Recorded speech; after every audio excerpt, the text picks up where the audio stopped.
All right, fitness. There's so many different ways to become fit. You can run, cycle, swim, Pilates, yoga. You can lift weights. You can do CrossFit. Now, of course, they all produce different things in the body, but ultimately, people pursue them to improve their health and fitness. But what's the secret? How can you do something for the rest of your life? How can you create a relationship with fitness where this is just something you always do and you never stop? Because that's really the big challenge. Today, we're going to talk about that. What is the secret to ultimate fitness? Let's go. Yeah, it would have something to do with learning to measure all the other things outside of the mirror and the scale, right? Like, can I use, because let's just say, like you said, you could have all these different modalities that could get you to the same point. So this isn't an argument over that's right, this is wrong, or anything like that. It's more so, there's a ton of different ways to skin a cat. But the thing that's going to make you successful is if the thing that you're measuring at the end is, am I sleeping better? Is my libido better? Am I happier? Can I do the things with my kids that I want to, but I don't know how you would say that or categorize that.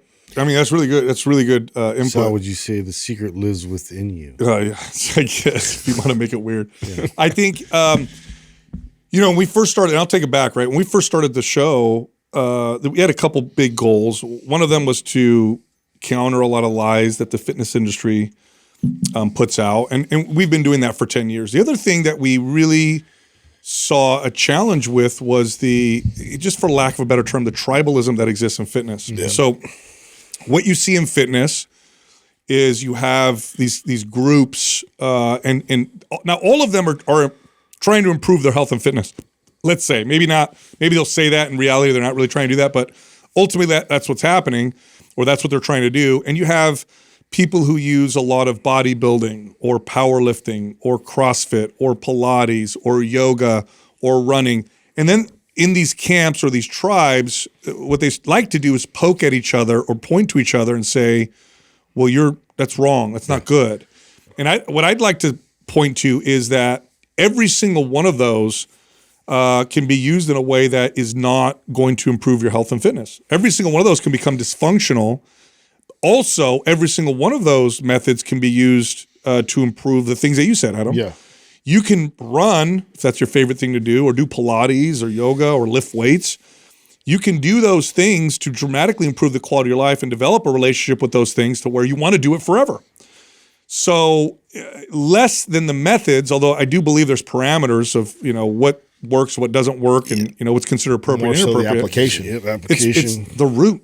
Like, what is the root? The intention. Like if I'm using strength training, but the root is, I'm, like mine, I'll just be personal. Like I'm too skinny, I need to get bigger. My value is in how much muscle I have. It becomes dysfunctional, right? It's not really, I'm no longer doing it to improve the quality of my life. It's actually becoming something completely different. And I think that could be true for any of these different pursuits. So really the secret is in the root of why you're doing things. I think if you change that, then each one of these things can become incredibly valuable, and then the balance is kind of, baked in. Again, taking it back, you'll often hear us, promote strength training to people, but that's largely because people will give us a specific goal, or what we know we're dealing with is, well, this person doesn't have a lot of time to spend at the gym. What's going to give them a big ROI? Strength training just seems to be one of the best tools for that, but ultimately it's about, and that's just for us. It's considering the individual, which is a lot of times my qualm with most things that we experience in education and politics, and you name the category, it's group think.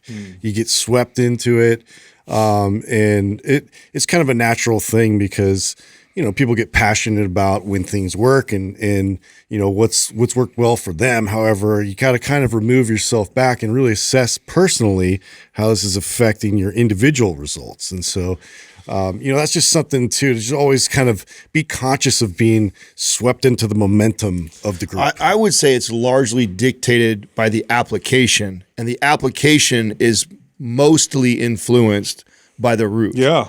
Because I do think that— Great point.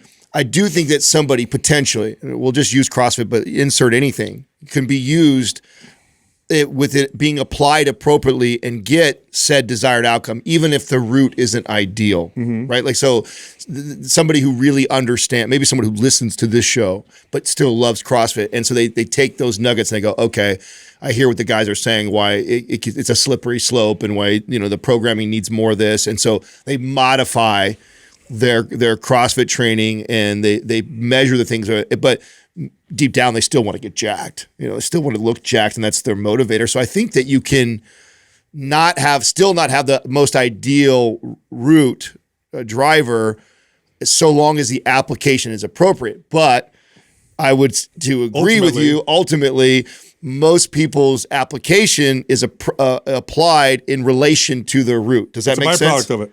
So 100%. Yeah, I'll give you an example, 2 examples, right? So if the goal is, if we look at the biggest challenge with the average person when it comes to fitness, the biggest challenge is consistency, period, end of story. It's like the biggest challenge is people they're not able to, or they find it super challenging to make fitness and health a regular part of their life and be able to maintain it forever. In other words, if you could solve that, you've solved everything. So I'll give you an example of what I mean. You have person 1 who does the perfect routine and perfect diet, but doesn't love it. Doesn't have a relationship with it where they just love it and want to do it forever. Person B does suboptimal application of these things. So it's not absolutely perfect, but it's not terrible. Of course, it's within the parameters of what's appropriate, but they love it. They find enjoyment. It brings life quality. They have a good relationship with it. Who's going to be more successful throughout their life, right? The person who has the love for it, who has the good relationship with it. And so that's really the secret to ultimate fitness. And what's so disheartening for a lot of people, and this is why I get so passionate about this, is people who are getting into fitness, they jump into the space, they're like, okay, I'm ready to do something about my health. And they get in there and they're like, this is bad, that's better, do this, more effective, do that. And they're like, which one do I do? I'm so confused, I don't know which direction. And this person says that's wrong, and this person says that's bad, and they say that bodybuilders are not functional. Bodybuilders are saying you ain't going to build any muscle, but I like to run. It's my favorite thing to do, or I like to dance. What's wrong with dancing? Oh, it's not the most effective thing, but I love it. So I think it's a very important conversation for people, and I think it's incredibly important for trainers, because if you're a trainer, there's a lot of goals you have for your clients, but the ultimate goal is, can I get this person to want to do this for the rest of their life? The most important thing you could foster in that person is a relationship that makes that happen. Problem is, quality of life isn't enough of a motivator to get you out of that beta paradox. No. That's the problem with that. If you are having what you could consider a relatively good life, but you're just way out of shape, you rarely hear that client go, you know what, I think I want to improve the quality of my life, I should go get healthy or take care of myself. It normally requires something that is life-altering, a massive insecurity, something to move them out of that paradox. Otherwise, they stay in that place. Comfort zone. In comfort zone until the doctor goes, hey, you're going to die if you don't do this. Or someone close to us does. Or you get to this place where you just feel disgust in yourself, or maybe somebody is teasing you that goes back down to a deep-rooted insecurity from childhood of, oh my God, I remember when they called me chubby and someone said that. Like it's normally something like that moves us in the direction of change, but we know that that's not the place you have to stay. So it's tough to hear the advice you're giving without not first doing it the wrong way. Well, people often come to us for the wrong reasons. Almost always. Most people do. Almost always. Yeah, and even what you said, like this is a fact. People will have a heart attack, or their doctor's like, you're going to die. Yeah, sometimes that's not even a motivator.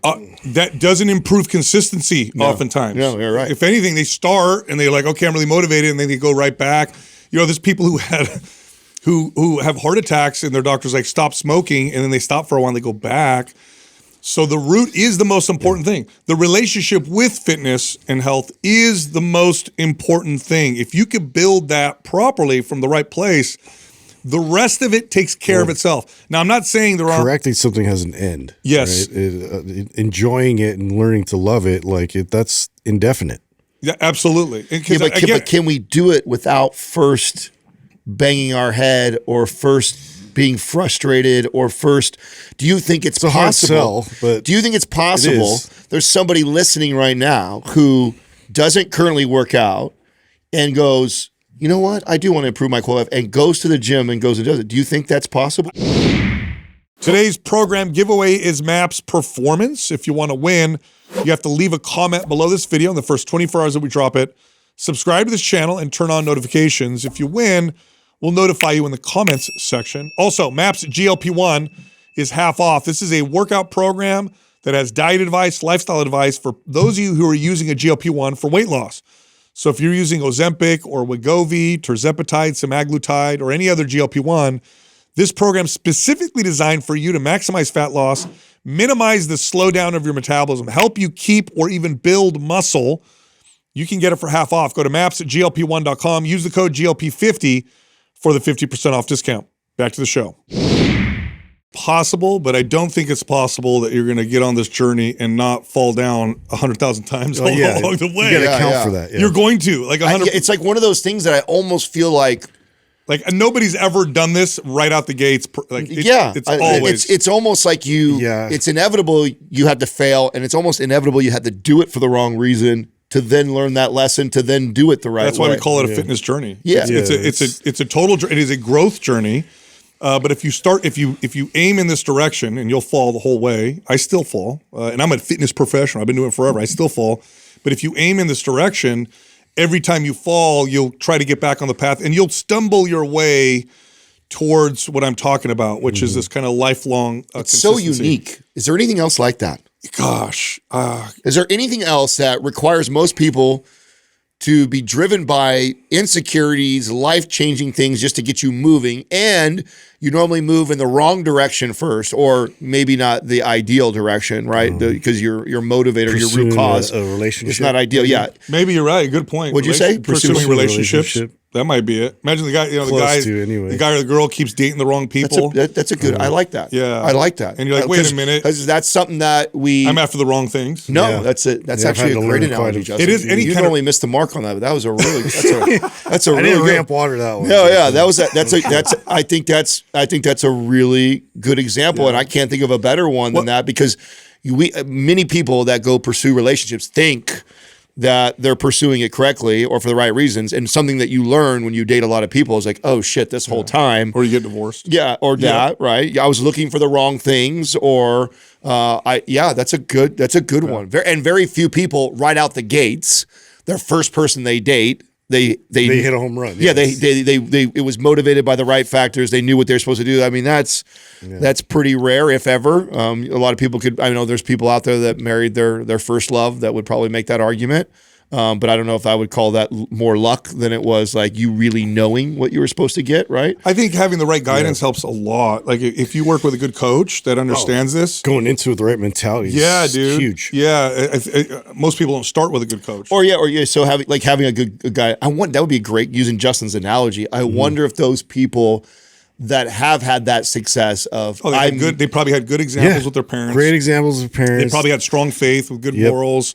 Good, pre-wedding, counseling. Good counseling along the way too, right? Like a good dad or mom that they could lean on and be like, "Hey, I'm having this challenge with my They're my personally wife." healthy in a mentally healthy place. Yeah, first going into it. Interesting. Yeah, but when it comes to fitness, I mean, we've been trying to do this for 10 years. We've been trying to attract people with a message that is way less attractive than the wrong message. This is way harder to sell. Like, I'm telling you, hey, we're gonna do this forever, and we're gonna find a way. You got to do it because you really want to care for yourself and be healthy. And Mrs. Johnson or whoever's like, I want to lose 40 pounds. What are you talking about? I want to look jacked, or I want to be ripped. What are you talking about? That guy over there told me I can make it happen in 90 days, and all I got to do is work out with him and take this pill or whatever. That's way easier to sell than what we're selling. But what I'm trying to say right now is you will fail. And I don't mean you're not going to get results. You could go do the wrong stuff and get results. You won't keep it. The fail rate is almost 100%. It's not going to happen. In fact, if you're listening to this right now, you've probably already failed many times. In fact, your idea of success is based off of your failures. In other words, How many times have you talked to somebody who says, "Oh, this diet I did before, man, it worked really well"? Yeah. Why did it? No, it didn't, because it stopped. You stopped. Right. You went back to the weight came back on. It actually didn't work. Yeah. It totally failed. So it's really about how I do. It's like if somebody goes into this and says, "I want to find a way to enjoy this. I want to find a way to value this, and I want to feel better in my life and improve my health," and they just use that as their guide, they're far more likely to get there. Far more likely to get there and develop a great relationship with this than the person that's like, I'm going to follow this routine that I read is perfect, follow this perfect diet because I'm fat and I want to get, I want to look better. Yeah. That person's odds of success are almost zero. It's like less than 10% long term. So the secret to all of this is that root. And if you pursue that, and trainers, this is what you got to do for your clients. If you do this with your clients, well, first off, your business will succeed. You won't have to get clients every single, 2 or 3 months because they're going to stay with you. But also, number two, they will have this ability. You'll develop this with them where they can do this for the rest of their life. And then they don't ever have to worry about it again. I mean, it's cool to watch right now because I feel like we're getting to watch this happen real time for people in a large group setting in the muscle mommy movement. Oh, yes. That's what motivated me to talk about this. Yeah. Because there's so many questions in there that are so individual and unique. Yeah. And yes, there's the right answers for them. But ultimately, it's this. Yeah. It's this. Yeah. Can we foster this? Yeah. And I feel like I'm watching that happen in real time. It's really cool to see. I mean, the feedback that we've gotten on that community is just unbelievable. Way better than what I had anticipated it was going to be. And so it's exciting to see. And didn't realize how much maybe our community needed something like that. I thought maybe because I felt like we were so connected with all the other things that we do. But something about that group is just, it's incredible to watch all these ladies moving in, even though different goals, all have different challenges, so that yet moving kind of in the same direction. And I think a lot of it has to do with this part. Is that most of it? Yeah, is like because everyone's is figuring that out. Yeah, I mean, we our trainers who run this, and we pop in there occasionally. But it's usually we have our trainers that run this. They know what to do. They know the right answers. They know how to apply nutrition. They know how to apply exercise, like you should if you're a good trainer.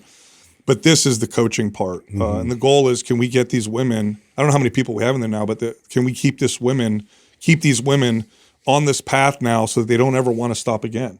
This becomes what they do forever. Yeah. So, and it's an ongoing thing. By the way, I'll mention the link for anybody who wants to join. It's musclemommymovement.com. And it's going to be ongoing. It's ongoing, group coaching. So, a good example of what I'm talking about, because dysfunction with health can look, well, see, there's the obvious where it's like obesity, chronic disease, or whatever. But then there's a less obvious, because you look at the person, you go, wow, that person looks fit and healthy. But when you dig deeper, you see this tremendous dysfunction. And I'm going to use a very famous guy as an example of this. I just read an article about David Goggins. So David Goggins, there's a reason. By the way, I don't know the guy. I'm sure he's a good guy. I'm sure we'd like him. We probably would like him, but we've never had him on the show because he is and communicates the example of dysfunction on the opposite end of the spectrum. So the way he talks about health and fitness is not healthy. It's a dysfunctional way of promoting health and fitness. And I'll give you an example. So there was this is just an example of how you can hate yourself through fitness as well. So I read this article about how he implemented this new routine because all of his organs were shutting down. I'm going to read you what the article said, and you guys can hear it for yourself. So after running over 150 miles a week, competing in countless ultra marathons, and breaking world records in pull-ups, which is over 4,000 in 17 hours, his body reached a breaking point. My organs were shutting down. I couldn't sleep. I couldn't even get out of bed. A specialist told him, "You're the tightest person I've ever seen. You've got 50,000 hours of stress trapped in your body." So from that moment on, here's what David Goggins did. He started doing a 2-hour stretching routine before bed every night. He added more stuff to his body, which is wild. Yeah, that's the answer. Yeah, that he it's not the answer. No, it's not the answer. No, that's the answer. He thought that was the answer. Yeah. Is to do a 2-hour before bed stretching routine. Yeah, just to continue to. It makes sense with his thought process about how to approach things, though. You know, like that would be.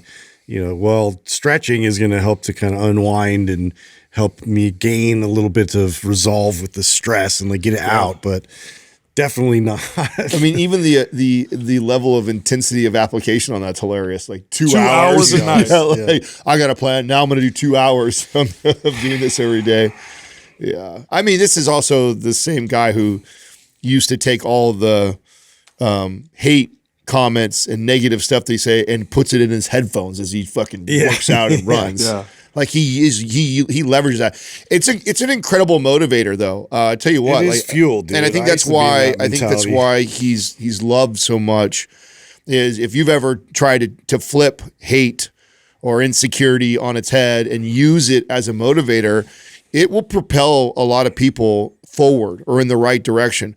Problem is, it's going back to your point with the root cause. It's the wrong root cause. It's the wrong reason to go. The irony is this: and do that, and you will eventually will break. The irony is this: he'll talk about obese people or people who aren't in shape, and he'll tell them, "You're hating your body," and not realize he's hating himself with the way he's doing it. So yes, it's true, and you might not be trying to do this, but if you're really obese and you're not active and you're not eating healthy, you are actively through your actions hating your body.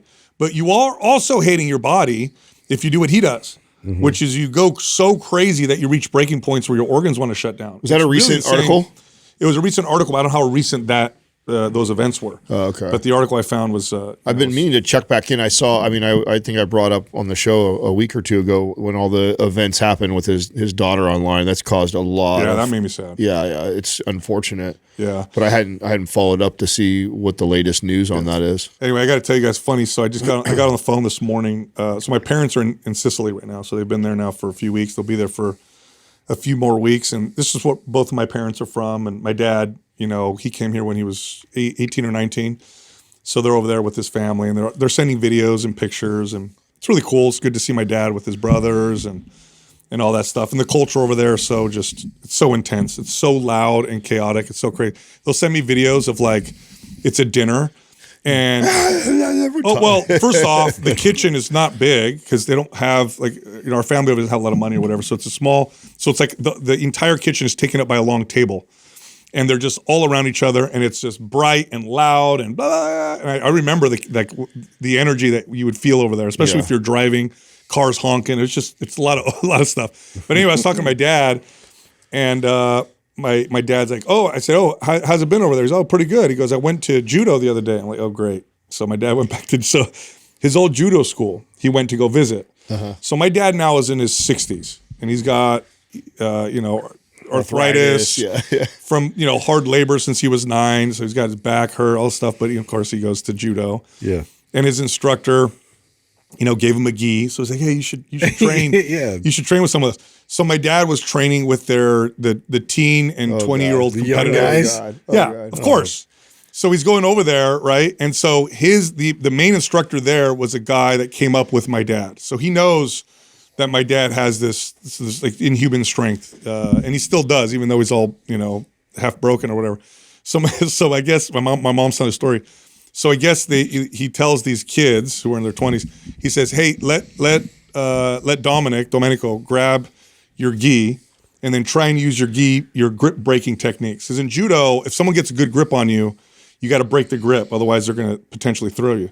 So my dad did it, and nobody could break his grip, dude. And these kids were like, "What's wrong with you? I can't break." And then the instructor is laughing. He goes, "Okay, now let him pin you and then see if you can get him off." And he got on top of him, held him, and there's like nobody was moving. They're like, "How much do you weigh? What is going on here?" God. So my dad's telling his story, like that's his ego. I was gonna say, what an excellent day for him, though. Yeah, that's gotta feel. But today he's like hurting. Oh yeah, he's like, Want to talk about that? Worth it. Yeah. Worth it. Oh yeah, totally worth it. He's just so cracks me up, dude. Oh, my I remember God. once in jiu-jitsu he did that too. Show them youngins what's up. He was in his 50s when he came to jiu-jitsu with me, and I remember there was this high-level competitor who kept trying to break my dad's grip. And I mean, at one point he put his foot on my dad's hand and just tore his gi because his hand wouldn't break. It's so crazy. It's crazy. Speaking of your dad, you brought up a thing one time when you talked about what reading level when did he stop school? He only made it to how far? He was 9. So 9, he stopped going to school. I don't know, what grade are you at 9? Like fourth grade, third grade? Maybe fourth grade. Fourth grade. You want to know a stat that I saw today? What? I was fascinated. Do you know what percentage of Americans have lower than a 6th grade reading level? Oh, that's terrible. I'm afraid it's too high. I know. I was going to say it's probably higher. I'm going to than say I would hope. 40%. I don't know. That's high. If it's 40%. I know, it's really high, right? It's like 20. Almost 60%. Oh my gosh. Can you believe that? How do they judge reading level? So what would be considered? We all take tests throughout school, and Well, I know that, but I mean, what would be considered above 6th grade? Like, what book would be above 6th grade reading level? I'd like to see what that is. You could probably Google that and see what books are considered 6th grade reading level. I mean, nonetheless, isn't that alarming? Yeah. More than half the country is less than a 6th grade limit. I fact checked it because I didn't believe it. It was actually, he said it was 60%. It was like, when I looked it up, it was 56% that, and 20% not even like a 2nd grade. Like crazy amount. 20%? Yes.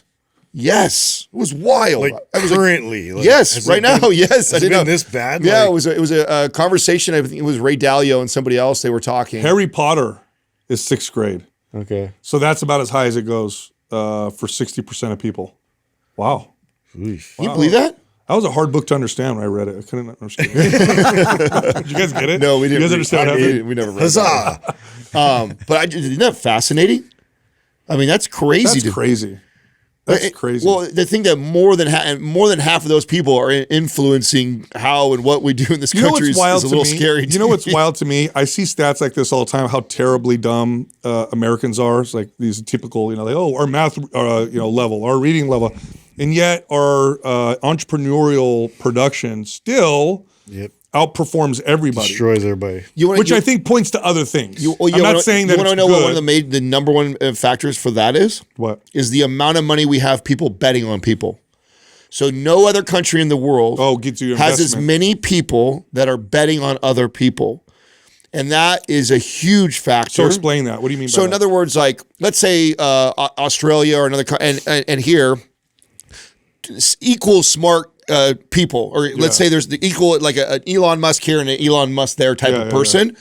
He is far more likely to get somebody to back him financially and bet on him than in Australia. And so just purely off of, and that makes, and I mean, think about how many failed companies there are and how many times you do we know angel investing that doesn't go the way you want to go. Most of them fail.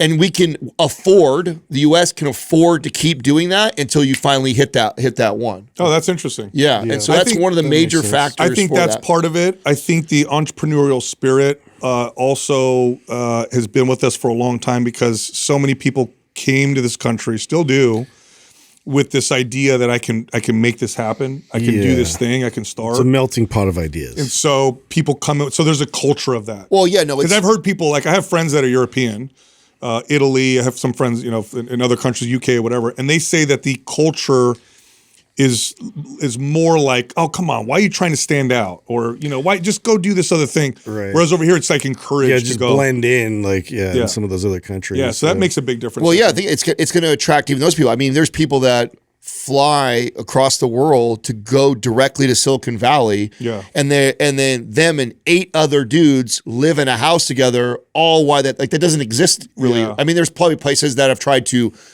create something similar to that. Yeah, I think it's a culture. But it is we are known for that so much that the people will literally leave and move in with a incubator and go live with 8, 10 other dudes that are all on computers just trying their ideas. Well, I know, and then you have a ton of people that are going, I think that kid, I like this kid. Let's bet on him. And literally being wrong 90% of the time, betting on these people. But because we have that amount of times that we're betting on those people is so much greater than anywhere else in the country, it allows for more of those success rates, which only just perpetuates what you're saying, causes more of the culture of I think more people coming. Yeah, it keeps feeding. Because it feeds into itself. I have family members on one part of my family that are really educated. And they live in northern Italy. And when you talk to them about their career choices, they'll go to school, get this education, and then I'll ask them, and there's 2 reasons for this, right? So I'll say, have you thought about opening up your own office? Why would I do that? I get this guarantee if I get this job over here, and they give me all the stuff over here. Why would I take a risk like what you said? The other reason is in many countries, there's a lot of barriers. So it's like difficult to do that. Like you have to get all these licenses and permits, and here it's a lot easier. But I think the culture plays a big role because the truth is, being an entrepreneur is a lot of it is there's a lot of sayings around it, right? Like an entrepreneur is the only person willing to work 80 hours to avoid working 40 hours. Or it's an entrepreneur is someone who jumps out of a plane and makes a parachute on the way down. Like it's if you just base off of logic, it's probably more logical to go get a stable job. Well, imagine too how much easier it is to be that person or take that chance when you move to an area or a house. Yeah, well, that's where everybody's doing it. So it's not we're in a room that this size and we're looking around and there's 20 of us and it's like, okay, literally 20 of us in here, only 2 of us might make it. Yeah, I'm all in. I'm doing it. And it's like you would probably never do that except unless you had a surrounding like that. If you were all by yourself and someone told you the odds. Well, that's the workaround too to the regulations because like work hours and all that, they're just all living together, constantly working, and they're all dedicated to this one idea together. So yeah, to be able to foster that, you don't find that around the world. You know what that points to? I don't care what your pursuit is, but surround yourself with people who have a similar pursuit, and you're far more likely to be successful at that pursuit. Just to confirm another stat that I saw too. So Australia leads, UK leads this. UK leads this. 16,500 millionaires a year leave there. Oh yeah. So, and I'm sure they land in places like the U.S. for the reason that you're talking about. We've created that culture of you can become a billionaire, and there's more. We have a lot of the examples, right? So because it started out with the energy side, where it's like, okay, we have all this oil and ways to these gajillionaires from that. Now technology, and so you have like multiple examples of that. We have a disproportion of people that are trying to make it and that are willing to bet on people that are trying to make it in our country, which allows that to look that way. What is the exact number? 16,500 individuals departing in 2025. Pretty good. I remember forecast. Yeah, you saw that same stat. Yeah. That's the stat I was talking. And they're the highest, I believe. Right? Is that they're the worst. So I think I don't know. I'll create an analogy that makes more sense, just so people kind of get this. If you run a business. If you have a company, I don't care what the company is, you have this company, and your most talented employees keep leaving, you're doing something wrong. Totally. Like, what are you doing wrong? Yeah. That your best people continue to leave. Now, I'm not saying that millionaires are the best people overall, but I mean in terms of production, in terms of economic production, they're the best producers. Imagine how hard it is to solve that problem when someone like America is so far ahead of you in that. So, like back to my point that you've got, so let's say let's just for argument's sake for this, UK has 10 billionaires that are willing to bet on these young entrepreneurs. The US has 1,000 billionaires that are willing to do it. You live in the UK, you're trying to build this business. Do I stay here and hope I get one of the 10 guys to give me money? Or do I fly over there? So regardless of what policy, regulation, all the things are to the point you're making right now, I'm still going to go over there because my odds are greater. It could be, but I wonder what their tax. I wonder what it costs. Like Doug, look up how much does the average millionaire in the UK pay in taxes versus the average millionaire in the US. Well, these are people that are bleeding right here. I want to see this stat actually. UK is losing a lot. China's gaining. It looks like. Is that what that is? China's at minus 13,000. Oh, why do I see two graphs? So that's 2023 and 2025. Oh, okay, I see that. Wow. Look at that. All these countries lose people. France gained some in 2023, but then lost some in 2023. But what does that highlight? I wonder what policy they changed. That's what I. And then I'm assuming America is in the plus, right? It's got to be. It's not on that. We can't see it. I think if Doug scrolls down, we can see it. Let me see. Yeah, I'm doing a double search here. I don't see the U.S. is not on the list. Because we're positive. All the rest of these are all the negative ones. But God, look how bad UK is. So here's what I want to know. In 2023, they lost 3,200. In 2025, they're projected to lose 16,500. Policy change. Something happened. That was a policy change. Oh, yeah, 100%. That has to be. That's crazy. It's got to be that they. Because look at nowhere else has gotten worse by that much, right? No, China got better. All China has to do is say you can't leave. Yeah, China got better. Everywhere got better. Did anywhere get worse? Except for UK. South Korea. So we're got a little worse. Oh, Their South numbers Korea. are small, but got a little worse. Boy, what I mean, you're right. UK had to have done something. They must have done some crazy in 2020. 2024, something must have rolled out. What does it say, There's been Doug? a lot going on over there. So anyway, yeah, I'm looking at taxes here. In the UK, it seems that the rate is about 45% for those earning over £1 million. So the average over £1 million is going to pay almost half of their income in taxes. Yeah, the US is a little more complicated because there's various tax rates. Obviously, our top rate, I believe, is like 38%. Yeah, but we have a lot of tax breaks Exemptions and incentives. So that it Yeah, is, so it really depends on how your income is generated. So, for example, if you know, you you have should look capital up gains, why did so many millionaires just- leave the UK? Exactly. In Just 2025? Google that, because that's just that. There's got to be some theories around that to have that alarming. I mean, nowhere else in the world is Here's like what's that. crazy about the mentality Yeah. too is you have the average. So average person's not a millionaire, right? Average person's like, you should give us more of your stuff. You should, but what you're doing is you're getting rid of The people that are innovating, the people that are the moving, best innovators and the Yes. people that are creating wealth, and they're going other places. So it doesn't necessarily work out in your favor. Yeah. You know what I mean? Yeah. I mean, that's It's like, again, it's like it's like having playing for like the Yankees, and just because you're not the highest paid guy and all that, you're complaining and you're wanting the management to actually lower paying that's what I everybody thought. evenly. New tax policies, including the what? Scrapping of what does that say, Doug? domiciled tax status, which I have no idea what that means. And then there's anticipated future tax hikes. Oh, so new political party comes in. Everybody's like, oops, we got to bounce. I mean, that's crazy though. That's like a crazy exodus. mass exodus, I mean, yeah. compared to anywhere else in the world, I mean, that's wild. That is wild. Here's another thing, too. The U.S. actually taxes people on their worldwide income. So if you're in a different country, the U.S. will still find you and tax you. You mean if you're a U.S. citizen? If you're a U.S. citizen, yeah. Yes. Not all countries are that way, though. So Yeah. you can actually leave some countries and not have to pay tax. Yeah, but if you keep your money, if you bring your money back over here, if you keep it there, you don't. Well, no, in the U.S., you're still responsible for taxes. Even if you keep it over there. Yeah. Yeah, that's why everyone becomes a citizen over somewhere else. Right? That's why everyone goes and goes to Dubai, and they live in Dubai, and that's they become a citizen over there, and then Interesting. they pay Dubai Interesting. type taxes. Speaking of companies and entrepreneurship and all that stuff, LMNT continues to explode. yes, And now they have a bunch of new flavors. I'm digging the new pineapple flavor. I haven't tried it 'cause you it's drink it good. all. It's good. It does. I'm not gonna lie though. It does make me want to use some alcohol in it. I want to see what. Oh gosh. Yeah. bit of vodka Have you in tried it yet, Justin? Yeah, I have. Oh, okay, I was gonna say It's tasty. I over some I ice. see what you're saying with that. Yeah. Oh, yeah. They have smaller cans now too, so Yeah. you can get the smaller, kind of Red Bull size cans. Yeah. And then they have pineapple. Which is what? Is it half the dose? Is that what it is? Which Yeah, is so cool. instead of 1,000, it's 500. Yeah.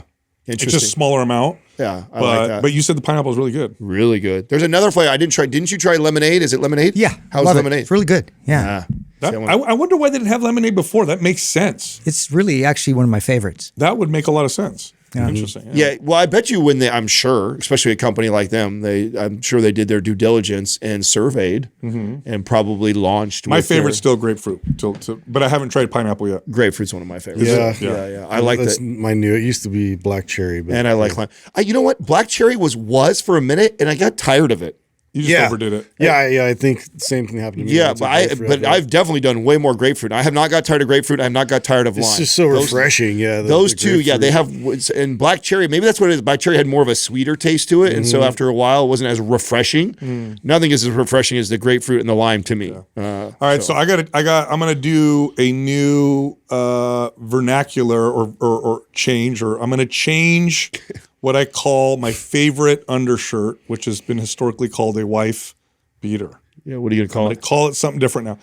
I was always resistant before because I hate that. I hate changing words, especially ones I grew up with in the 90s. Oh, God. Just because it's offensive. Are you going for a rebrand right now, what are you dude? doing? Are you So here's the deal. Cracker Don't Barrel? pull a Cracker Barrel. No. Cracker Barrel, Aunt Jemima. Come on, guy. Here's the deal. Washington Redskins. Yeah. Oh, Cleveland who Indians. are you now, dude? Come on, guys. Let's hear it. Let's hear it. Let's hear it. Here's what's going on. So I get why some people don't like it. I like the Caucasians. Yeah, You ever see okay. that shirt? I don't think it's a good thing to beat people or anything like that. So it's just what it was called when I was a kid. So we grew up with. So let's hear it. But I finally heard a replacement that I like. Okay. That's why, because all the replacements were Spaghetti done. stain catcher. Call it, come on, bro. Stop the racist stuff. Stop it. It's a rib tank. I dude. hate. They already see, did that. that. Sucks. Rib Yeah, I tank, know, but that's undershirt. Dumb. Not gonna do that. Okay. Somebody said in the comments of one of my videos, in my series, are like, "Why don't you call it a wife pleaser?" I'm like, I like that, dude. Pleaser. I'm going to call her wife pleaser from now on. Don't squint your eyes, Doug.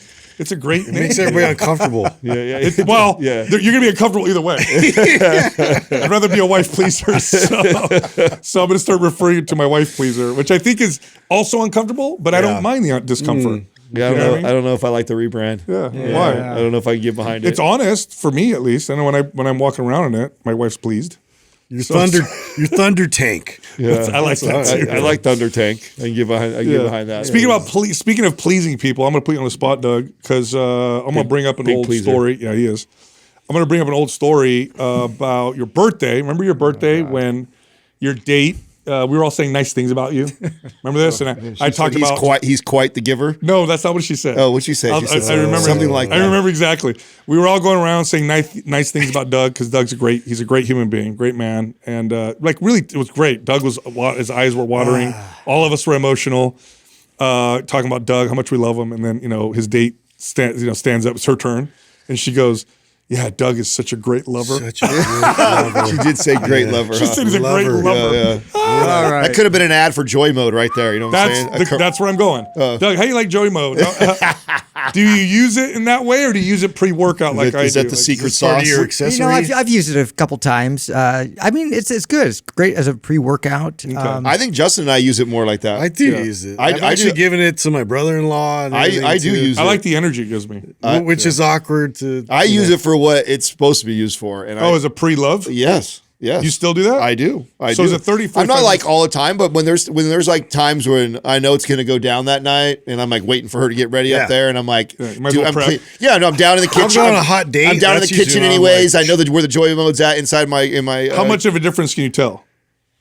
I had to put a percentage or number on it. Yeah, like let's say normally. You want to put like inches on it? No, not like that. Come on, calm down. Let's say normally. Let's say normally you throw a wet washcloth on it, and hang it off there. Is it like a bath towel? Like what's going on here? here? Beach There's towel. like a noticeable, All right, boys. noticeable sound difference. Like No. Okay, so. I'm like, yes. Okay, I've messed around with all the stuff, the prescription stuff, right? Yeah. So the Cialis, the Viagra, it's not quite on that crazy level. Anybody who's ever experienced that before, that's like almost uncomfortably weird, you know? Somewhere in the middle of that. Oh, good. Right? From where you normally would be to where that is, it's like it's like leaving the gym with a nice pump. Yeah. So I do pre-workout. I'll give you a little probably more detail than you probably even want, but I think love this. Not your bicep. When I'm on like day 3 or 4 in a row, that's when I like to use it. Oh yeah. Because I mean, everybody knows. Like if I've had a day or two, gas tank's a little empty. Yeah, if I've had a day off or two with my wife, dude. Yeah, she just, you know what I'm saying? Like, I don't know if it gets better than that. You know what I'm saying? Yeah. But when it's day 3, 4 in a row, and like, I'm tired. You know what I'm saying? I'm not You're reaching for the electrolytes and the Joymode. Then it brings me back to what it was like on day 1. So that's probably the best way for me to describe it. And anybody that can relate to having 4 or 5 days in a row, what you feel like versus day 1, it brings me back to day 1 on day 5. There you go, Joymode. That's an ad right there. That's what it should look like. Good stuff, dude. Yeah. Good stuff. Yeah, Doug loves it. All right. Anyway, I found this new category. Well, I haven't found it. My son found it. My 4-year-old. He's about to turn 5 actually in a couple months. But anyway, he loves learning about anything. Which, by the way, this kid loves coming up to us. He couldn't be more my son sometimes. He loves walking up to my wife and I or anybody, and just throwing out facts, like just random facts, and he goes off. And it's just hilarious, and he won't stop. Like my wife's trying to get him to go to sleep, and he like doze off, and he looks at her. Hey, Mom, did you know that during the Cretaceous period, like he'll go off on some weird things? Does he have his own like almanac series you bought him? We have books. He likes watching documentaries, and he doesn't forget. Like if he's really into something, or encyclopedia, I should say, he doesn't forget. So he loves this kind of stuff. But we were reading these books. I told you about those books. Did you get those from Max? Not yet. I haven't got them yet. Oh, they're so good. It's the versus books, like polar bear versus grizzly or whatever. Like, I should have had that book. Bro, they're so That's fun. That's the interesting stuff. I'm with them on that. It's so fun, right? So we were reading them, and my son's like, "Do they have videos of this in like real life?" So I'm like, "Oh." So we go on YouTube, and I find hunting videos because that's as close as I can get, right? Because you're not going to find a polar bear versus a lion video. Although that'd be cool. Yeah, it would be cool. Yeah. Whoever's organizing that's getting in trouble for sure. Big trouble, bro. Like we don't have videos of what they did in the Roman Empire. But anyway, I'm finding videos of like polar bears hunting or polar bears hunting like a walrus or whatever.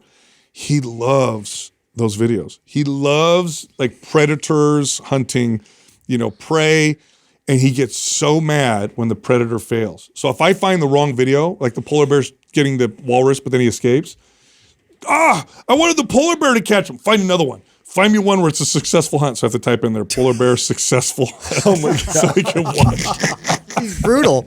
He loves it, dude. Oh my God. It's so cool to watch. It's so cool to watch the kids get, obviously this is my first go around, but to watch them get into things like, Max has been obsessed with storms now for a year now. That is fun. Yeah, he just is. There's so many names of storms I didn't even know that it existed until him. Like he's so into it. Like he would call something. I'm like, there's a fire tornado. Never even heard of a fire tornado before. Yeah. Sounds like a superhero. No, there's all these crazy storms, and he's even getting what we're working on right now is learning what states have those.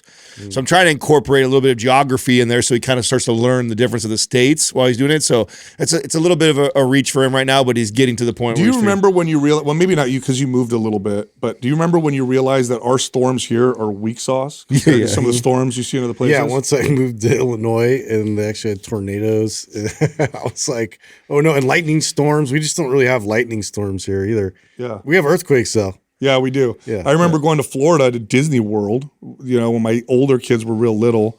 And I remember looking up at the sky because everybody started going to what's that cafe, Animal Cafe Safari? What's that one cafe they have that? Rainforest Cafe. Rainforest Cafe. Suddenly everybody was going in that direction. So I'm like, what's going on? And they're like, oh, storm's coming. And I look up at the sky and there's a wall of super dark, thick clouds. I've never seen that here in California. And it's moving towards us. And I'm like, is the world ending? What's happening? And it just, and then it passed over us. Well, I remember growing up in California, and then when I was, 7th grade is when we went to Colorado. And we lived in Divide, Colorado, which is like 10,000 elevation, and Pikes Peak is in your backyard. And the lightning storms, I watched them strike on the ground in my neighborhood. Whoa. Like literally standing in my garage. So cool to and watch everybody's house, every house has a lightning rod. I love those. Like every house, because it's that common that it's connecting to the ground that you have to have a lightning rod on top of your house. And I remember standing in the garage and just watching it. And we're used to, you hear it first, then see it, right? No, you see it first. You see it first, right? And then it's like a delay of like seconds. You count the seconds. Yeah, and you count the seconds. Far away. Yeah, where when you see it, it's the same time, which is wild because up until that point, I never experienced. Be so loud. Have I talked about this yet? But like the survivors of like a lightning. A long time ago, you brought that up. Oh man, a long time ago you talked. I forgot what you talked about, but I know you've talked about it before. Just how it looks like the burns after it's like it looks like through. Yeah, it looks, electricity went through them. Yeah. Like little branches off of it, almost like the Fibonacci kind of weird. Yeah, there's some people that have been struck more than once. Is that what you're some saying? People have been struck many times. I know there's a couple people that have been struck. Like, what is that's crazy. Yeah, what are you doing that you're getting struck by lightning? I know. Oh yeah, look at that! Wow. Yeah, see, that looks crazy, Justin. Yeah, because it's almost like you could see the electricity went through their veins. Yes, exactly. I know. I thought that was so trippy. Like, that's way better than a tattoo. It's way better. You got so many bragging rights with that. That's so tough. That's the toughest thing. Where'd you get that artwork? Yeah. Struck by lightning. I actually, Adam, I don't know if you would be okay sharing this, but you shared a story with me yesterday that got me so emotional. You brought up your son. Oh, my son. And it really highlights. Oh, God, don't make me cry. What a special kid. Oh, God, yeah, that's hard to not tell that and not get emotional because of him. Well, first of all, he has he's special. He's every fucking dad says his kid's special. I know that, right? But this story really is special. Yeah, we've always have talked about how he has this weird gift that when we're in the room with the family, and we could, Katrina's family is huge. Everyone's heard me talk about all that stuff where there's 20, 40, 50 people there.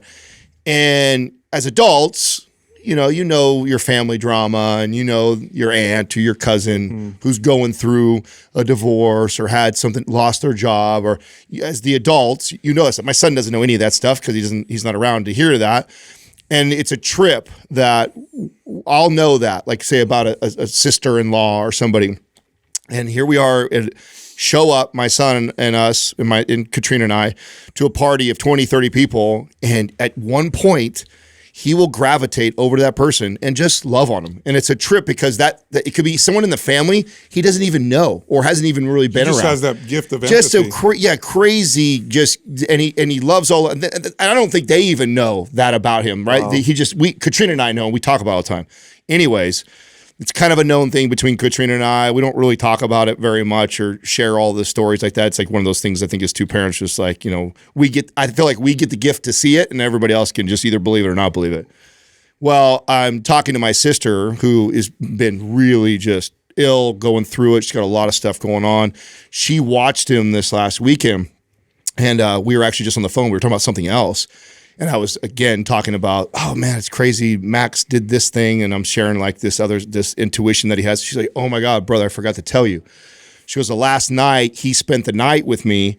She goes, I had a really rough night. She goes, 3 different times I was woken up from my sleep, and my mind started racing. I got all kinds of anxiety, just got emotional, and, like, just this heavy stress on me. She goes, every time that happened, she goes, literally, I was just closing my eyes and trying to calm down.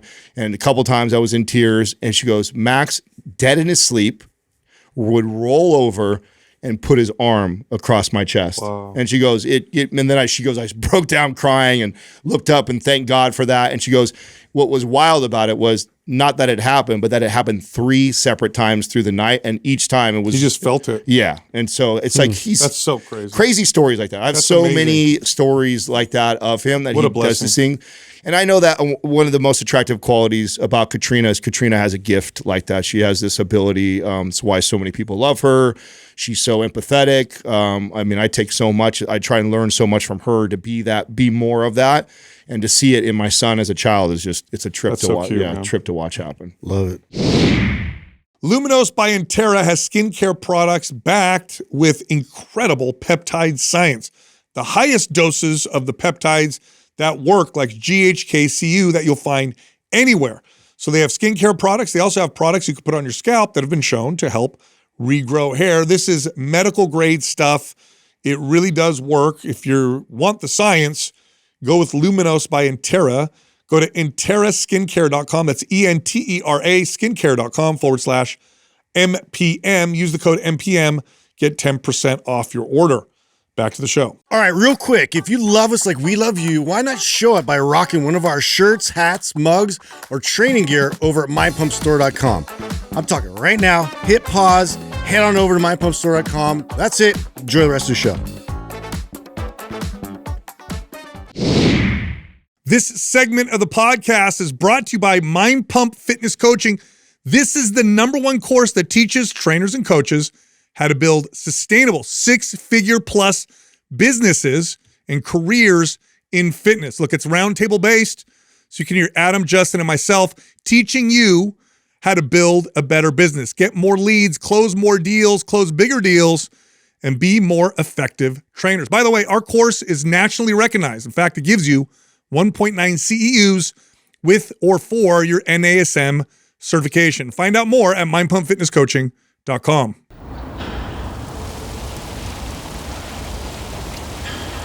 Our first caller is Josh from... Going, Josh. What's up, man?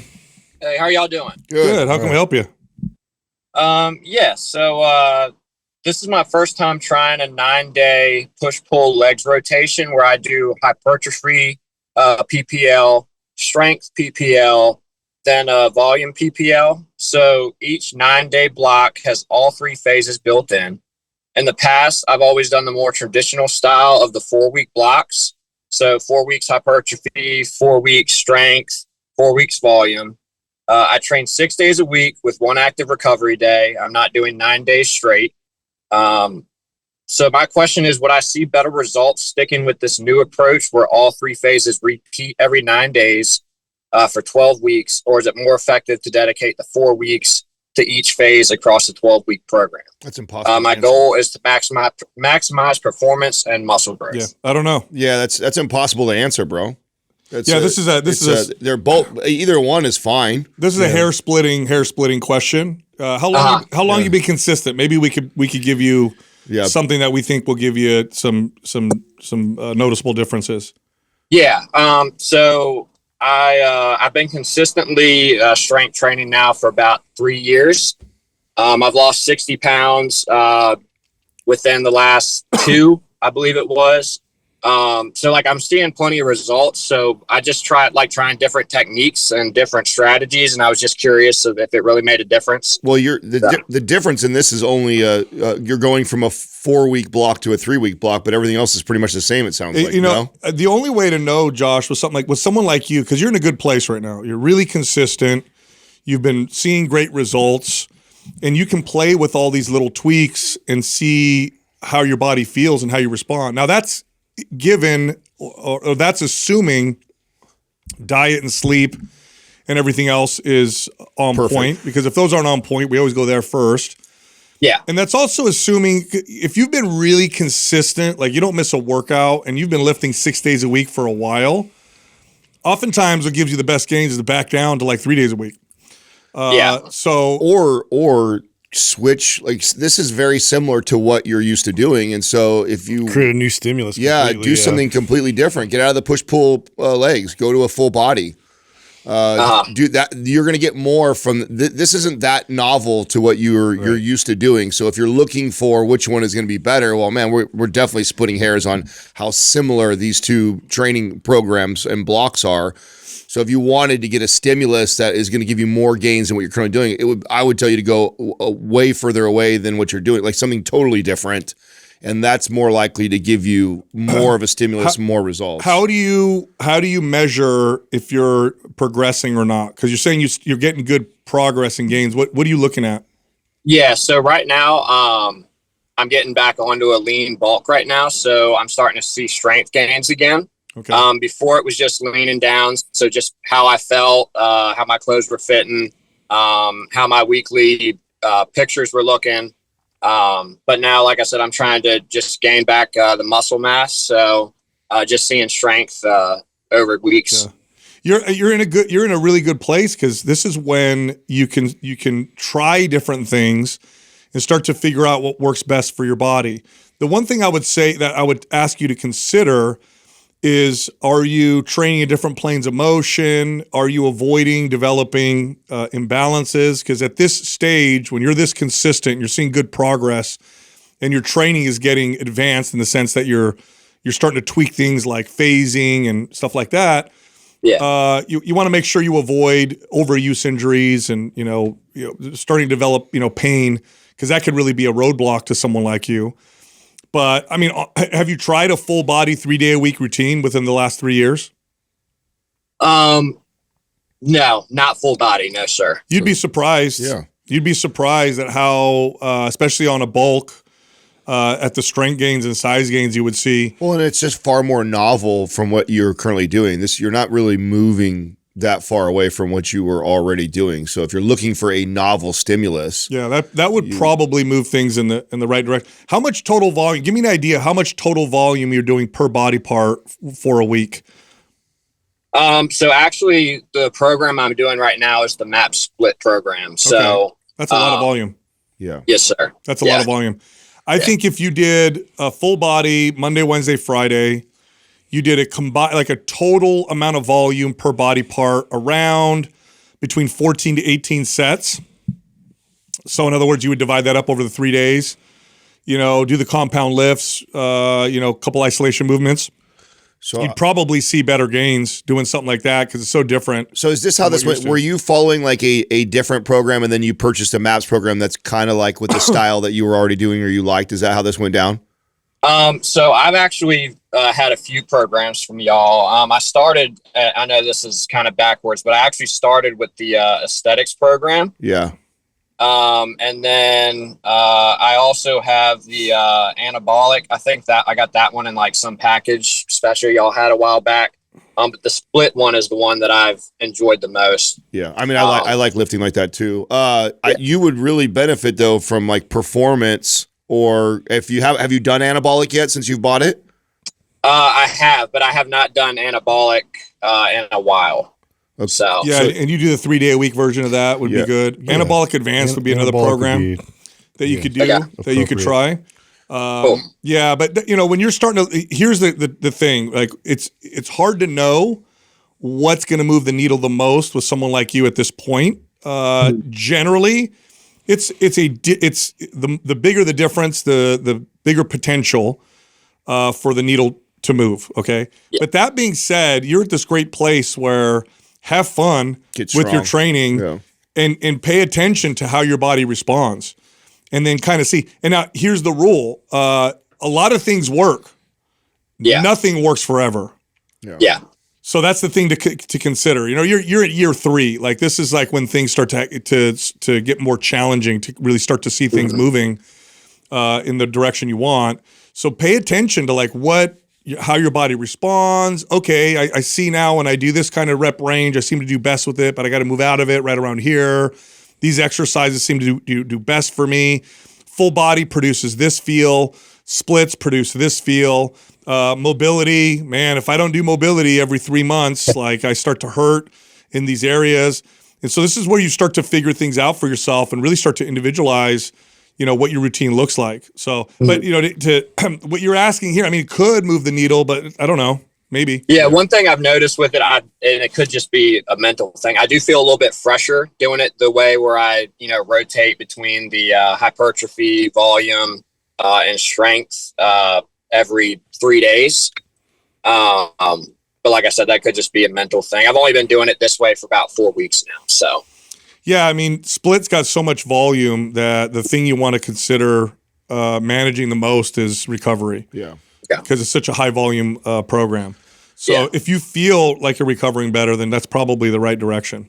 Yeah. And if you're getting stronger still. So I mean, if it's not broken, I wouldn't change anything. But if you want something more novel, which would in turn probably produce more results, then moving away from something that's like when I go from program to program, I typically like to go from a program that's not like that program versus doing something that's similar to that program, just because I'm going to get more stimulus. But you still are early enough in your journey, to Sal's point, that you could just keep focusing on getting really strong. And if you like that split and it works well for you, and as long as you're continuing to see results, we necessarily don't have to change it yet. The most valuable programs for you that are going to give you the widest breadth of experience and knowledge around muscle building, if that's the main goal that you have split, MAPS split, which is you're already doing that. MAPS anabolic, which is more of a traditional full body style workout. Symmetry, which will help with imbalances. You want to throw performance in once a year, otherwise you're going to start hurting yourself. MAPS aesthetic. Also. Aesthetic is a different style of bodybuilding style training, and then MAPS anabolic advanced, where you're going to experiment with low volume, high intensity, Arthur Jones style strength training. All of them are going to really teach you something about how your body responds. All of them are different and will give you that value. And then as you continue going on, you'll really be able to develop kind of this intuitive feel on what really works for your body as you start to push the envelope. Awesome. Yeah. Once a year, kind of like generic advice we get, because it sounds like the building muscle, sculpting your physique is kind of the main focus. Just once a year, make sure you rotate through either symmetry or performance. As long as you do one of those programs every year, one time, that'll give you enough balance, address everything you need to. And then the rest of the time, you can toggle between the ones that Sal just pointed out. Like that'll send you on your way real nice. Okay, cool. Great. All right, man. All right. Stay the course, Josh. All right, Thanks brother. for calling in, brother. Yes, sir. Y'all have a good one. Thank you. Yeah, it's cool when you get to this place, when you're consistent for years. Then you start to mess around with things. You get to play with it. Yeah, and you have fun. And there's when it comes to muscle building, you have the low volume, high intensity, train to failure approach. You have the more traditional bodybuilding approach. You have kind of this hybrid of powerlifting, less exercises, more sets per exercise, maybe full body MAPS anabolic type approach. Then you have like the let's make sure I don't get myself hurt approach, which you got to throw in there. And then you just kind of go in and out and you start to see how your body responds and how long it responds to each style of training. And then you know what to look out for. And I think it's real fun. Well, I just want to address why it's impossible for us to answer that. But especially that close of a programming, right? Like they're so similar in nature, the way they're structured, that it's like giving him a clear answer of which one is better for him is way too hard to say. It's like you have to kind of go through that and determine that yourself. Right. And I think this happens though to all of us, is that we tend to kind of keep gravitating towards programs that are similar or that we love doing. Right. And if you're looking to break through a plateau, one of the best ways to break through a plateau, and it doesn't sound like he was at one, so this is not tip for him, but anybody else that is at a plateau, is to do something that's more novel than what you've been currently doing, not something similar, and that's probably going to produce the greatest results for you. Our next caller is Jeremy from Michigan. Hey, Jeremy. How you doing, Jeremy? What's happening? Hey, not much. Good morning, guys. Thanks for having me on. Appreciate it. Mm-hmm. How can we help you? So just a little backstory for context. I've been working out in and out of fitness for the last 20 or so years. Usually my outs were related to injuries and things like that, and then, rebounding back. Had a little bit of time off, and back in July, I started a strength protocol. Historically, it's been mostly about functional fitness, and I've got a pretty hefty goal of putting on 8 pounds of muscle in the next 12 months. And everything with my protocol has been going fantastic. I feel good about my workouts. My nutrition is dialed in, but I'm just getting killed on sleep. I've been trying, literally anything that I could think of, I've been trying. And if I get 26 minutes of deep sleep, I am high-fiving the headboard, man.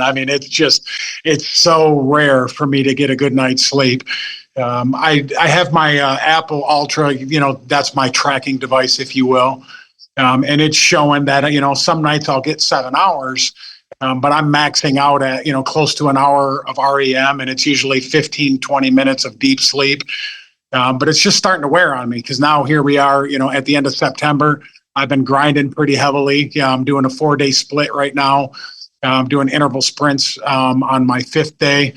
I am looking for some advice on what I might do. I don't do caffeine. I'm not a smoker.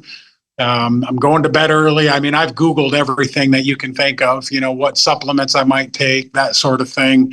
But I'm just still coming up short, man. I just don't know what more I can do. Jeremy, have you tried to scale back some of the training intensity and volume? That's the only thing I've not tried. So I work out, I get up 5:30 every morning, whether I want to or not. I can't tell you the last time my alarm woke me up. It's just kind of in my DNA, right? So I get up early, do my workout early, and start the day.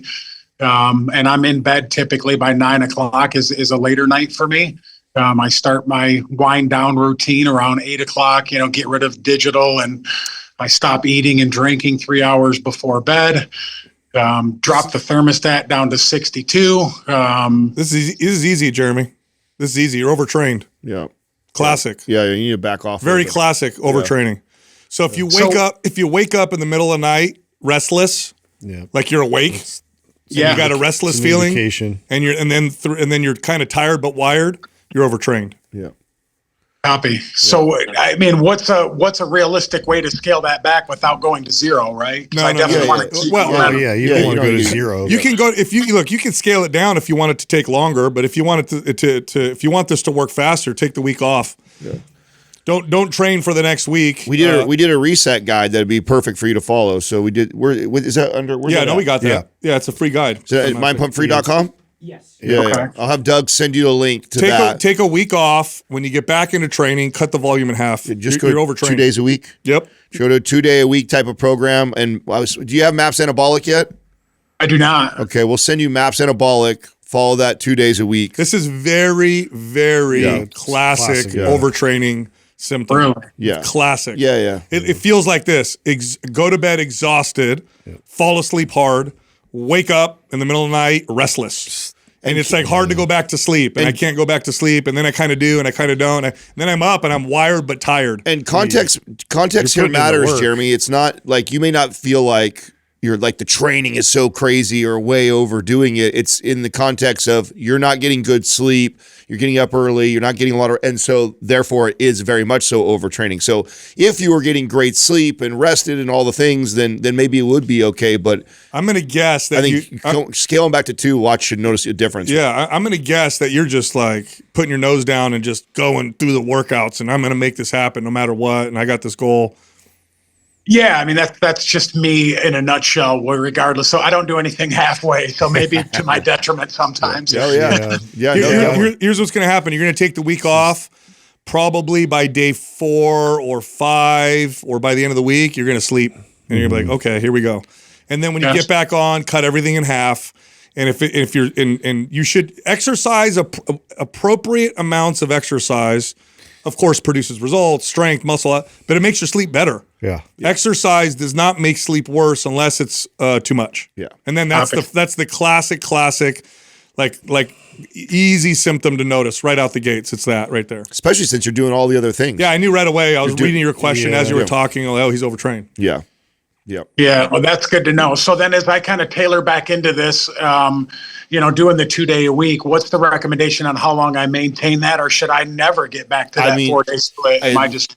listen to your body. Listen to your body, because 2 day may be the and listen, you would be blown away by what you can do in 2 days, especially if it sounds like you're doing a lot of the other stuff. Like if your diet's in check, you're putting together a sleep routine, you have all this other stuff that you're managing so well, and 2 good days of full body routine, you can build a hell of a physique by just doing that. So if we start to do that, you sleep well.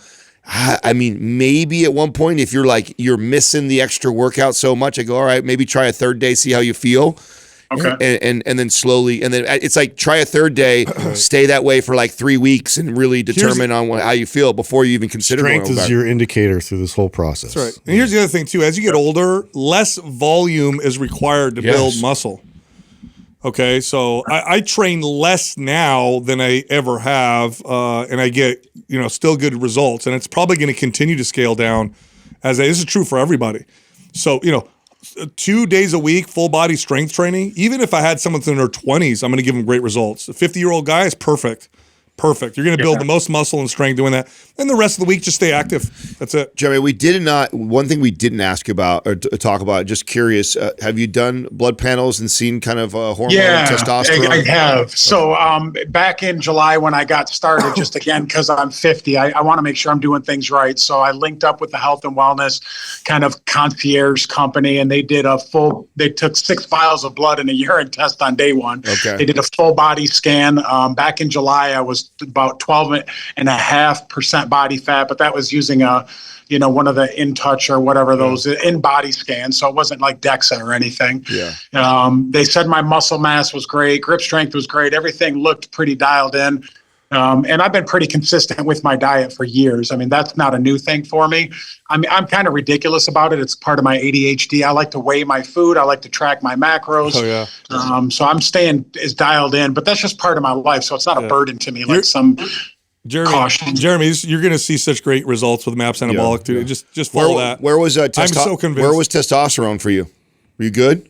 So I did start TRT quite a while ago, and it actually wasn't related to fitness. It was just related to absolute fatigue, and I had the sex drive of a 3-year-old. So my doctor put me on that, so I'm still a little under the normal range, is what he is saying. I can't remember the number, guys. I think it was like 600 or 700. You're good, but. You do the right amount of volume with training, you're going to blow your mind. Yeah. Your body's going to respond like crazy. Yeah. That's exciting. I just don't know what I'm going to do with all this extra time. Jeremy, I'd love to hear back from you, because I have a feeling that once you do this recovery week, you go to your 2 day a week, I think within less than a month's time, you're going to feel and see a major difference already. That would be awesome. Yeah, because I mean, everybody knows that, the muscle's made in the bed, and I just feel like I'm killing myself with trying to push out, but I'm not getting the reward of it. 100%. No, it's pretty clear. I think I'm almost 100% positive that's what it is. Yep. And that's great advice. I appreciate you guys. Thank you for that. I am looking forward to giving that a try. And awesome. My wife will be happy I got extra time. Yeah. All right, brother. Yeah, circle back. Let us know how it goes, Jeremy. All right, will too. God bless you guys. All right, man. See you. Yeah, that's a classic sign. I know. Of you're training hard, everything was sound, and then you just wake up. Yeah. And you're restless. This Tired happened to and me. wired. I talked to Mike Matthews about this. What's happening to him? I mean, everybody. I've talked to so many people. It's one of the first signs, and it literally feels like that. Like you go to sleep, you're tired, you wake up, and you're like, "Why am I awake?" And then you're restless. You're like, "This especially sucks. a guy like that who's got this, he's like He's got the personality. Yes, he's doing it all already. And it's like what he just needs to do is less. So crazy because I know that sounds so counterintuitive for most people. Is just like and maybe his workouts aren't even that crazy. That's what people need to understand. But it's in the context of what's going on. Oh, they are. I guarantee they are. He said just based on how he was describing everything. He said what kind of mentality he has. Interval training, and I'm grinding doing well. He's also going hard. Our next caller is Lindsay from Florida. Hi, Lindsay. How you doing, Lindsay? Hey, how are you? Good. How are you? How can we help you? Good. First of all, I want to say thank you for taking my question and letting me be on here. This is super, super cool. I'm going to go ahead and read my question so I don't try to ask you like 5 other ones. I'm a 34-year-old mom of twins that were born in December and a former head coach at Orange Theory Fitness. I've always struggled with weight, but recently I've lost 50 pounds on a GLP-1 while also starting HRT. I'm 5'9", 153 pounds, and I'm pretty happy with my weight, but I still have a lot of visceral fat and underdeveloped areas, especially my glutes, which I've never been able to grow no matter how hard I've tried. I'd like to shift my focus from weight loss to body composition, reverse dieting, building muscle, maybe even do my first bulk.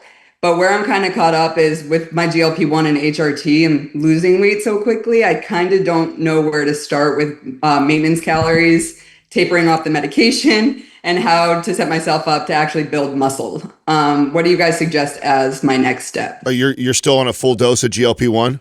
I'm titrating down. Okay. So they had put me up to 5 really quickly, which they shouldn't have because I lost like 20 pounds in my first month. Yeah. So I started working with a hormone doctor versus a primary care, and I'm titrating down. So I'm now on 3, and I'm working myself down to under a standard starting dose and then probably eventually off pretty quickly. How is the current appetite where you're at now? Good. I feel like I'm getting the same benefits as I was with a 5, just without the side effects. I don't really have food noise. My appetite's pretty controlled. So I feel pretty good right now. Are you able to reverse diet? Like have you counted calories and are you tracking it all to kind of know where your macros are? Yeah. So I think I'm kind of working myself into a reverse diet now. I was eating at like 1,700 calories on my GLP-1. I was still trying to be mindful of eating enough.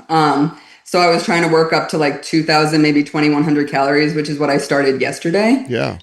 But I don't know if that's kind of what you guys would suggest. My maintenance calories are a lot lower now than they were before. Of course. No, I think that's great. And then how's your training? You're not still doing Orange Theory stuff, are you? Are you traditional? No. Okay. So no, I'm strength training 5 days a week, which I'm curious your thoughts on that because maybe that's a little bit too much. Yeah. For sure. In the context of where you're at, like you're so low calorie, you don't need to be training that much in order to see the results you want. So less would be more in this situation. Something like a MAPS anabolic program would probably be more ideal. Or even like muscle momming because it has more glute focused in that. If you mentioned glutes as a primary focus. Yeah. So like muscle momming would probably be a good choice. And then where you're at diet wise, as far as reversing the calories is smart. That's probably right where we probably would have put you. Okay. Yeah, because I know you guys answer questions like this all the time. I guess it was just kind of hard for me to figure it out because I've lost this 50 pounds since the end of April. So I've lost it very quickly and a lot quicker than I wanted to. I tried to come in here being super mindful on the GLP-1 and weighing myself and stuff. It was just one of those things that I would be at the same weight forever and then literally one day drop like 5 pounds and I'd be like, oh my God, because I was trying to lose like a pound a week. But I have lost very, very quickly. So I know I kind of put myself in a bad spot to reverse diet. Lindsay, can I ask you some more questions? Yes. Okay, so you had twins in December? Yes. Okay. Were you on fertility treatment in order to get pregnant? So I got pregnant with my twins the first month I was on letrozole. So that was my first medicated cycle, but I hadn't moved to like IUI or IVF or anything. Okay. But that was a medicated cycle to get my twins. Yeah. Okay. And then before that, how long were you trying to get pregnant? A little over a year. Okay. So we have 3 children. We got pregnant very quickly with my 3-year-old, and then we dealt with the secondary infertility. And I wasn't my healthiest during that time, which didn't help my cause going into the pregnancy either. And then you had the babies in December. When did you start the GLP-1 and HRT? I started the GLP-1 at the end of April, and I started HRT in July. So 4 months postpartum, they had you go on. Why did they have you start HRT so quickly? So no one really had me started. It was probably more me, and maybe I did it too quickly. Yeah. I know someone who runs like a hormone clinic that I trust and I've known for a long time, and I started working with her in July. Okay. I mean, she knew my full background of having the twins and being on a GLP-1. I asked her if I was doing too much too soon, and she said that getting on HRT and working with the GLP-1 at the same time could be beneficial. So I went ahead and moved forward. Okay. Yeah, because that was really quick postpartum, and a GLP-1, I was really quick to get on a GLP-1 postpartum as well. And I'm assuming you stopped breastfeeding. So you stopped breastfeeding and went on these things. Yeah. Okay. My babies are formula fed right now. Okay. Yeah, I would take it easy. I mean, you're not even a year postpartum, and most women. So there's a lot of I hate social media because it puts out this just terrible lie that 4 months after you have your babies, you get back to whatever. The baloney. It's bullcrap. I've trained a lot of women. I've trained athletes and women who are like really fit, and you're not yourself for like 2 years.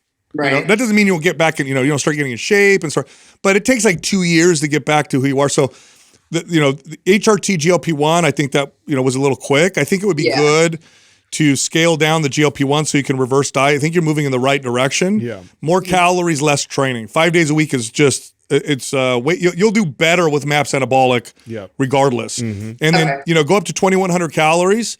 You're probably not going to see any fat gain. You'll just get stronger, and then move up another 200 calories. And every few weeks, you could jump up. And I would, you're probably going to end up somewhere around 2,700 calories. Yeah. Okay. Yeah. No, I probably jumped the gun a little too quick on the GLP-1. Yeah. Which is crazy because I'm not even.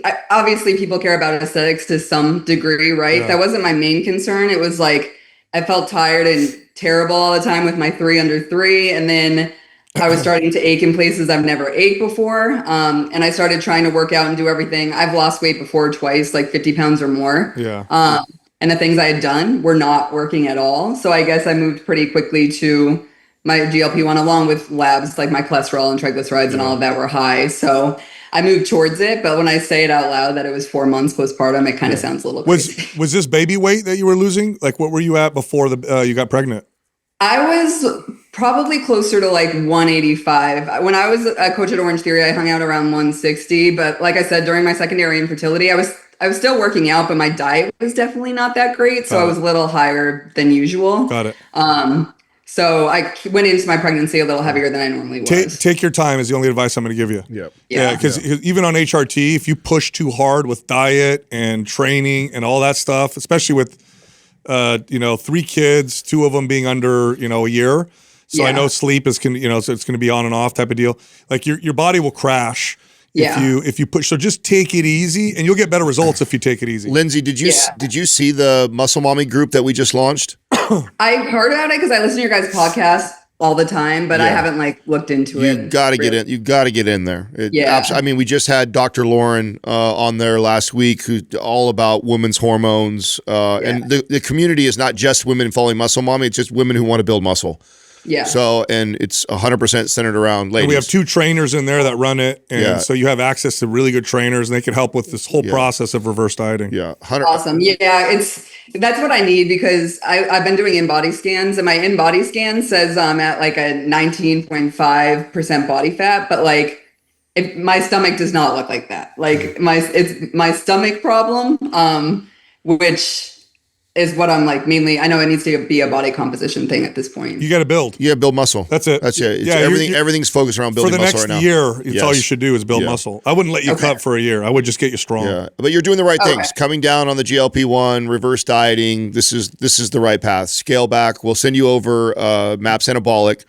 Okay. So we'll send you the link for Muscle Mommy. Yeah, I think it would be beneficial. And then get in there so I can see. Well, we'll be in there too. So I'll be talking to everybody that's going on in there. So let's see you in there today if we can.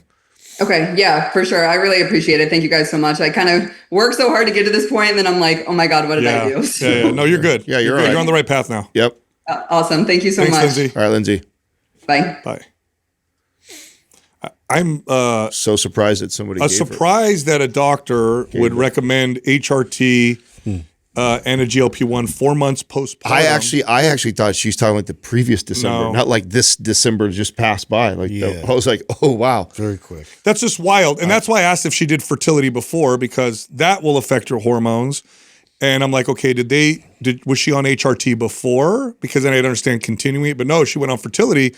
You got to wait till things balance out. 4 months postpartum. That's got some healing to do. Yeah, what are we doing? Yeah. That's, unless there's an emergency situation, I don't know. I'm obviously not a doctor, but to me that seems very, very quick. No, she would need to be like dangerously low to make sense to do something like that, and you need to do that. In that situation for sure. So both GLP-1 and HRT both too fast in that situation. But I mean, we got a hold of her now. She's scaling the GLP-1 down. She needs to reverse dive, scale back on the volume of training, and I think she's going to rebound nicely.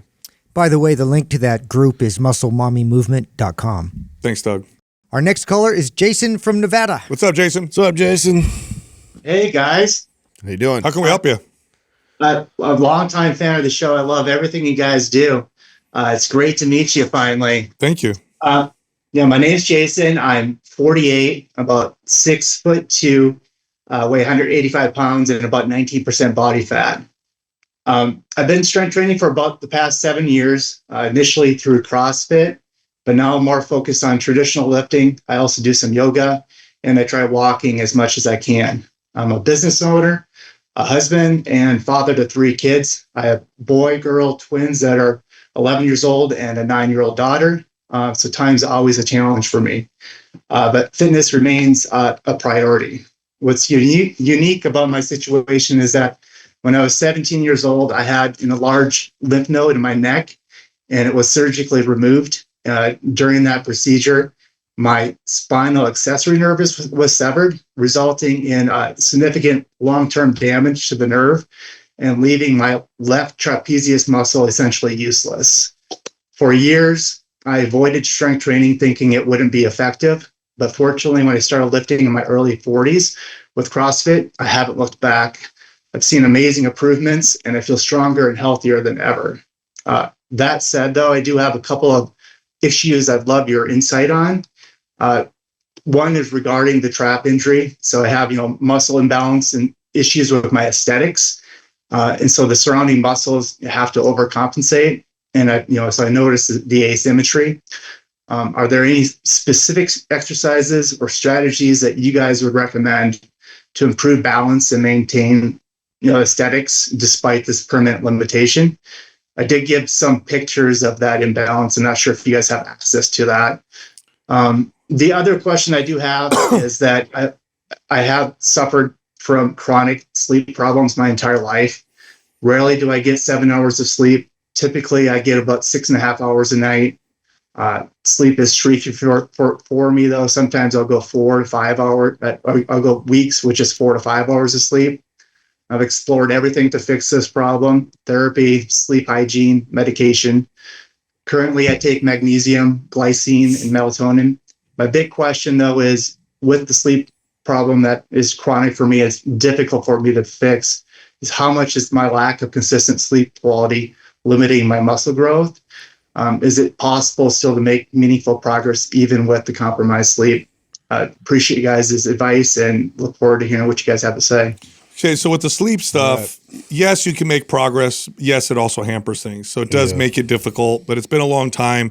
Sounds like you've really tried to figure it out and kind of are having a tough time with figuring out what it is exactly. Hormone replacement therapy might be the next place I would look to see if hormone changes can help.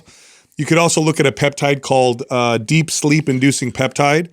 Some people have found success with that, with increasing at least the deep sleep when they go to bed. As far as the trap is concerned, with the severed nerve, you don't have connection to those muscles, so there's not much we could do. Yeah. What I would recommend, however, is stim, and I would use that throughout the day just to keep them. So stim should at least get that muscle to fire. Have you ever tried stim on the trap or the sternocleidomastoid muscle? Yeah, I have tried it. I have that, but forget the name of it, but I do have the device that tries to fire it. But I don't know if it really even works, to be honest. Like I've tried it a little bit. Yeah. Does the muscle fire when you put the patch on and turn it on? I don't think it does. I think that only the rhomboid does and the other muscles in that area. Okay. Yeah. So that's the only thing I would say to try is to see if you can get them to fire. Otherwise, what you actually want is typically what we tell people to avoid, which are compensations. But you need compensations because there's two muscles in particular that are not working. And so when you're training your body, try to have good form. One side's going to look a little different than the other. But in your case, that's okay. We want those compensations so that we avoid too much pain and injury. Because of that, would you keep him more bilateral because he needs the other side to work with it, or would you recommend like symmetry for a while? Both. Mm-hmm. They're both going to be good. Bilateral is going to be good because of the compensations. Unilateral is going to be good because the compensation is going to be there anyway. So you would train just like anybody, but you're going to have a little bit of a difference on one side, especially with things like rowing, pressing. You might notice a little bit of difference. But you want compensations, which you probably already have. It's been a long time, right? When did you have that surgery? I was 17, so it's 30 years. Yeah, you've got compensations that are already there. Yeah. And so stim is the only thing that I've ever had, clients that have used that have helped a little bit. But it's interesting because sometimes the muscle will fire, sometimes it won't. So you could look at more expensive stim machines that are stronger to see if that'll get the muscle to fire. And you could try using it more consistently to see over time if you start to get that muscle to fire because it's an external signal. It's not coming from you. Yeah. Mm-hmm. Do you have any pain or any issues because of the imbalance like that, or is it just more of an aesthetic thing for you?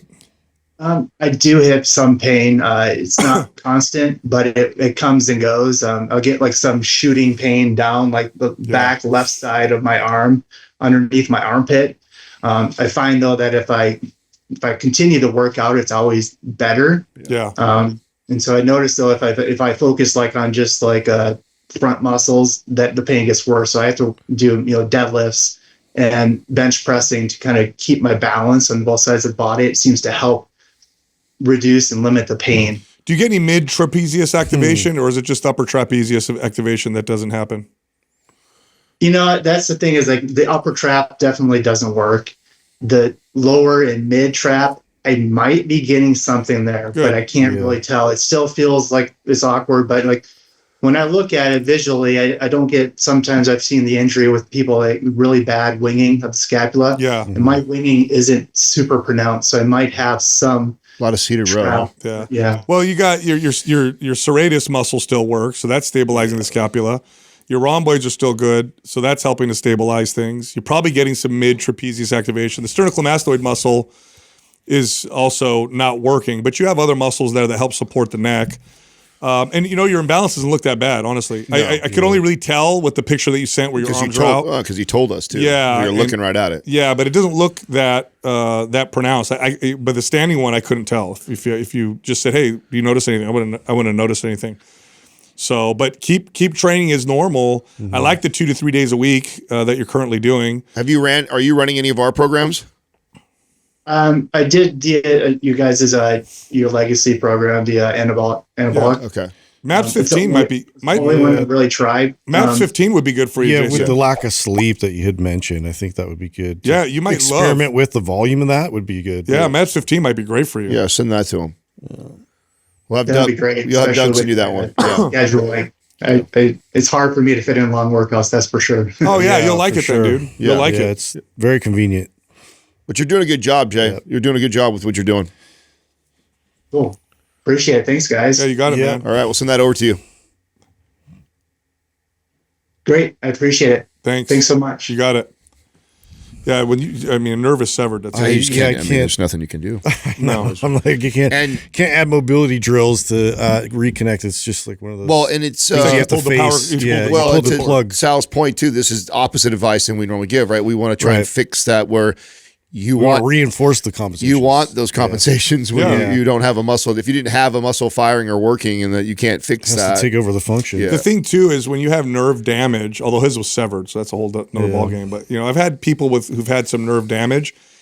if the closer it is to the injury, the higher the odds are that you could get some function back. The longer, I mean, his was severed at 17. That's 30 years ago. I know. It's gone. It's gone. The quicker you get to working on it, it's gone. the more likely. Now, if he's getting some lower trap activation, though, I mean, I would probably double down on a lot of rowing exercises to develop that at least. And so I think that would help support scapula and aesthetically help a little bit. Totally. So like seated row, barbell rows become some of my favorite movements if I'm him. All right, I know you liked that episode. If you did, check this one out. Stop doing 3 sets of 12 to build muscle and do this instead. You guys want to guess?